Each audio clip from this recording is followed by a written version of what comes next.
നെഞ്ചിരിച്ചിൽ, വയറിരിച്ചിൽ, പുളിച്ചുതേട്ടൽ കൊണ്ട് ബുദ്ധിമുട്ടുന്നവരാണോ? എങ്കിൽ ഈ കാര്യങ്ങൾ നിങ്ങൾ ശ്രദ്ധിക്കേണ്ടതായിട്ടുണ്ട്. ഒന്നാമതായിട്ട് കൃത്യസമയത്ത് ഭക്ഷണം കഴിക്കുക. അതുപോലെ തന്നെ കഴിക്കുന്ന ആഹാരങ്ങൾ ചവച്ചരച്ച് തന്നെ കഴിക്കാനായിട്ട് ശ്രദ്ധിക്കുക.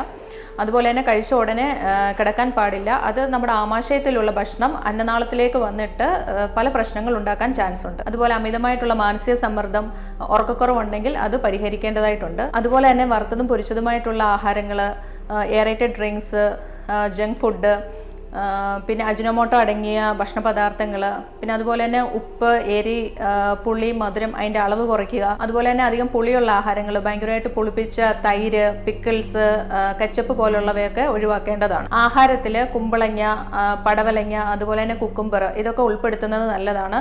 അതുപോലെ തന്നെ ചുക്ക്, ജീരകം, അയമോദകം കൊണ്ടുണ്ടാക്കുന്ന പാനീയങ്ങൾ അത് കുടിക്കുന്നതും നല്ലതാണ്.